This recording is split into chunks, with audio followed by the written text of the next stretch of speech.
आज के इस वीडियो में हम लोग बात करेंगे हार्ट ब्लॉक के बारे में। हार्ट ब्लॉक क्या होता है? हार्ट ब्लॉक को समझने से पहले हमें कंडक्शन पाथवे को समझना पड़ेगा। कंडक्शन पाथवे क्या होता है? हम जानते हैं कि हार्ट को धड़कने के लिए बिजली की ज़रूरत पड़ती है, इलेक्ट्रिसिटी की ज़रूरत पड़ती है, और इलेक्ट्रिसिटी जनरेट करने के लिए एक जनरेटर होना चाहिए। ये जनरेटर है नोड के रूप में।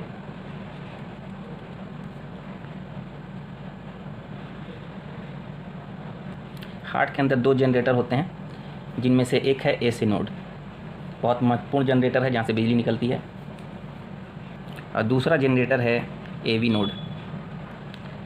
हार्ट एक मस्कुलर ऑर्गन है और इसको धड़कने के लिए, पंपिंग करने के लिए बिजली की ज़रूरत पड़ती है, और बिजली के लिए हमारे पास दो जनरेटर हैं, एसी नोड और एवी नोड। हार्ट के जो मसल हैं ये कार्डियक मसल हैं, और जो कार्डियक मसल सेल के बने होते हैं जिनको हम मायोकार्डियम कहते हैं। और ये जो हार्ट के मसल सेल हैं ये एक्साइटेबल सेल हैं, मतलब इनमें बिजली को पास करने की क्षमता होती है, और यही खासियत हार्ट को पंप कराती है, कॉन्ट्रैक्ट कराती है, रिलैक्स कराती है।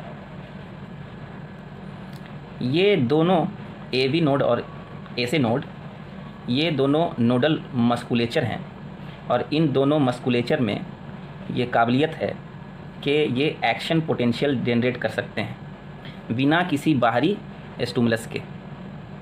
इसका मतलब ये हुआ कि ये दोनों आउटो एक्साइटेबल सेल्स के बने हुए हैं। किनके बने हुए हैं? Specialised group of auto excitable cells. तो सबसे पहले जो बिजली है, इलेक्ट्रिकल इम्पल्स, ये एसी नोड से शुरू होती है।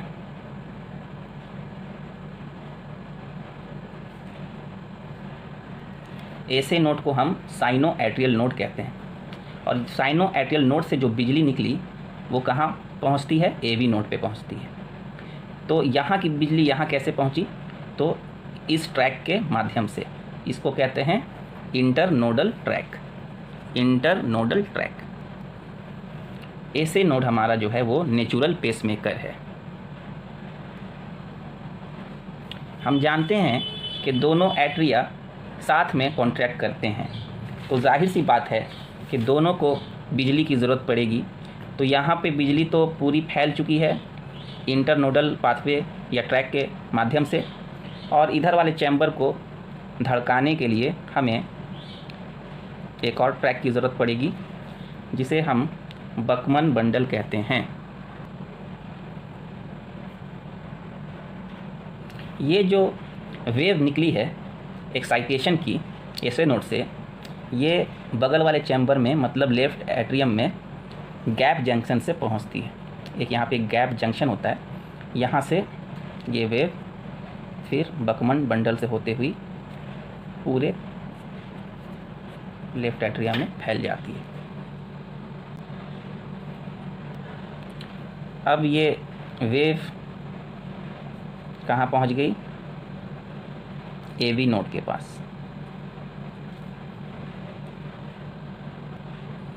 अच्छा, ये जो बकमन बंडल है, इसका दूसरा नाम क्या है? Inter atrial track. मतलब दो एट्रिया के बीच में जो ट्रैक है ना, उसको हम बकमन बंडल कहेंगे, इंटर एट्रियल ट्रैक। तो एसी नोड से जो इलेक्ट्रिसिटी निकली वो राइट एट्रियम में और लेफ्ट एट्रियम में पूरी तरह से फैल गई, और अब कहाँ पहुँची है? एवी नोड के पास। ठीक है। अब एवी नोड, चूँकि ये भी एक्साइटेबल सेल्स का ग्रुप है, तो ये एक्साइटेड होगा, तो यहाँ से भी एक्शन पोटेंशियल जनरेट होगा, और ये आगे क्या होगा? ट्रेवल्स डाउन करेगा, प्रोपागेट होगा। अब यहाँ से बिजली यहाँ तक पहुँच गई। ठीक है। और इस पाथवे को क्या कहेंगे? बंडल ऑफ हिस कहेंगे। तो एसी नोड्स की बिजली अब बंडल ऑफ हिस पे आ चुकी है। इंटरेस्टिंगली मज़ेदार बात यह है कि एसी नोड और एवी नोड दोनों जनरेटर हैं, और इसके अलावा जितनी भी कंडक्शन पाथवे हैं सारे के सारे क्या हैं? वायर्स हैं, वायरिंग है। वायर्स के बिना बिजली नहीं दौड़ सकती। तो हमारा इंटर नोडल पाथवे जो है वो वायरिंग है, और बकमन ट्रैक भी वायरिंग है। ठीक है, अब आया हमारा बंडल ऑफिस, ये भी वायर का काम करेगा। ठीक, अब जब बिजली यहाँ बंडल ऑफिस में आ गई तो यहाँ पे बंडल ऑफिस क्या होता है, 2 ब्रांच में डिवाइड कर जाता है।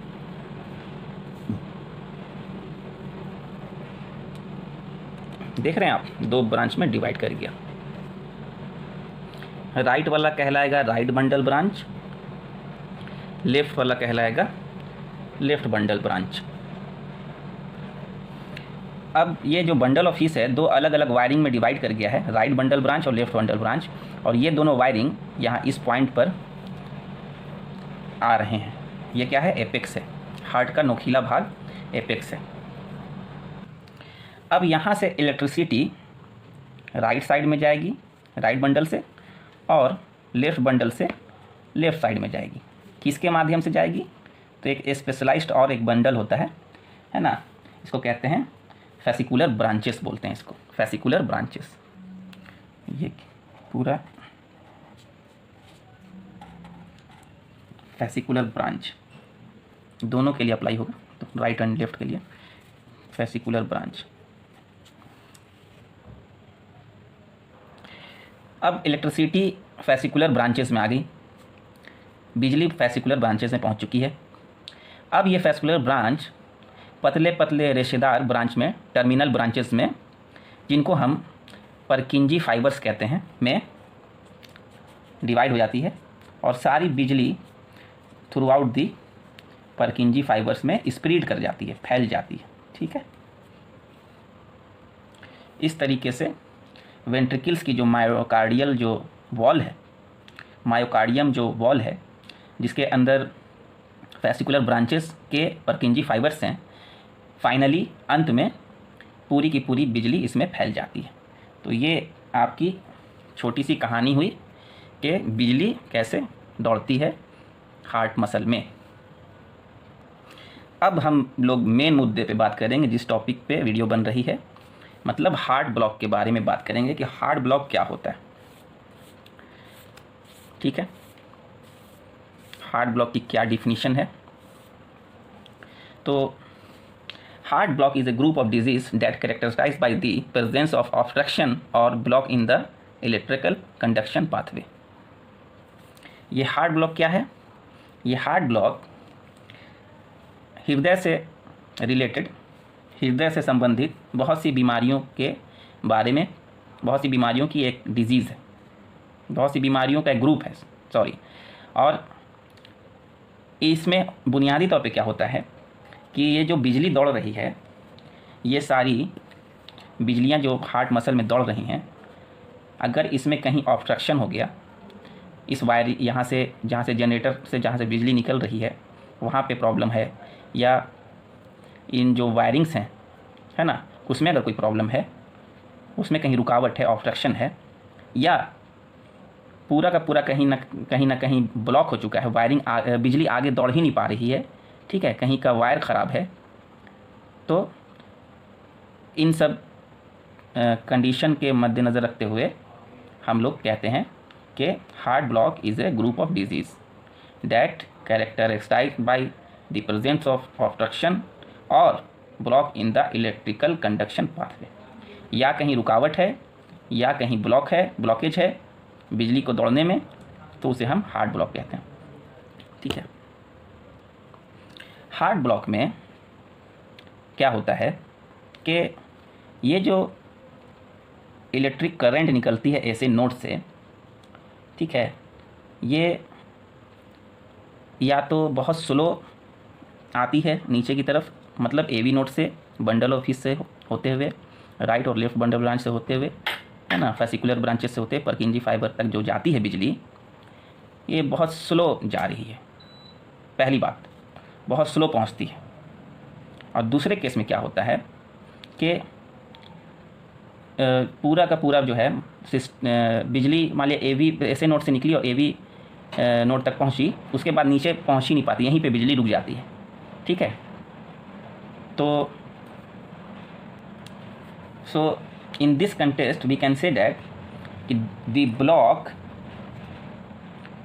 can be slow down the conduction of electrical impulse, or in severe cases can cause complete stop them. Heart block में या तो जो बिजली है वो बहुत धीरे धीरे फैलती है पूरे हार्ट के अंदर, या बिजली निकली तो एक जगह जा कर के रुक गई, आगे बढ़ी ही नहीं। तो इस तरह की परिस्थितियों को हम क्या कहेंगे? हार्ट ब्लॉक कहेंगे। और हार्ट ब्लॉक क्या है? ग्रुप ऑफ डिजीज़ है। तो अलग अलग किस्म के हार्ट ब्लॉक होते हैं, ठीक है। तो हम लोग क्लासिफिकेशन ऑफ ब्लॉक के बारे में पढ़ेंगे तो पता चल जाएगा कि हम ग्रुप ऑफ डिजीज़ क्यों कह रहे हैं। हार्ट के किस हिस्से में या किस लोकेशन पे ब्लॉकेज हुआ है, उसकी बुनियाद पर हम लोग हार्ट ब्लॉक को क्लासिफाइड करते हैं। Heart block is classified by the location where block occurs. तो इस बुनियाद पे हार्ट ब्लॉक को हम 5 ख़ास ब्लॉकेज के टाइप में क्लासिफाई करते हैं। पहला है ऐसे नोडल ब्लॉक। अगर ऐसे नोड में कोई नोडल प्रॉब्लम है जिसकी वजह से विद्युत जो है, करंट जो है वो आगे प्रोपोगेट नहीं हो पा रही है, तो इस तरह की परिस्थितियों को ध्यान में रखते हुए हम लोग कहेंगे कि ऐसे नोड में प्रॉब्लम है और ऐसे नोडल ब्लॉक है। अगर बिजली ऐसे नोड से निकली, AB नोड पर पहुंची, लेकिन AB नोड से आगे नहीं बढ़ पा रही है, तो इस तरह की ब्लॉकेज को कहेंगे AV नोडल ब्लॉक। मतलब AV नोड में ब्लॉक है, AV नोड ब्लॉक कर दे रहा है। बिजली निकली यहाँ से AV नोड से, आगे जाना चाहिए बंडल ऑफ हिस में।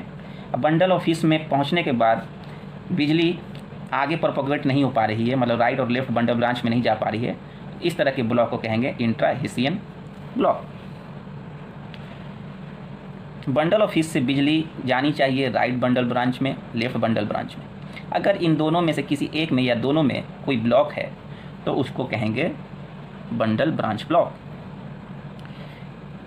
बंडल ब्रांचेस से बिजली जाती है फैसिकुलर ब्रांचेस में। अगर फैसिकुलर ब्रांचेस में कोई ब्लॉक है जिसकी वजह से बिजली पूर्ण रूप से परकिंजी फाइबर्स में नहीं पहुंच पा रही है, तो इस तरह के ब्लॉक को हम फैसिकुलर ब्लॉक कहेंगे। इन सभी 5 ब्लॉक के जो टाइप हैं, इनमें सबसे ज़्यादा महत्वपूर्ण है वो है AV block. AV nodal block are most clinically significant. In AV block, the electrical signal can slow down or completely block the electrical signal before signal goes down into the ventricles. AV block clinically बहुत ज़्यादा महत्वपूर्ण है, क्योंकि AV block में अगर किसी तरह का प्रॉब्लम है AV नोड में, तो क्या होता है कि इलेक्ट्रिकल सिग्नल जो है AV ब्लॉक से जो बंडल ऑफ हिस में जाना था वो बहुत स्लो हो जाती है, या कभी कभी पूर्ण रूप से ब्लॉक हो जाती है, पूर्ण रूप से एकदम रास्ता बंद, ठीक है। तो जिसकी वजह से वेंट्रिकल्स में बिजली नहीं पहुंच पाती, तो इस वजह से AV नोडल ब्लॉक को ख़ास माना गया है।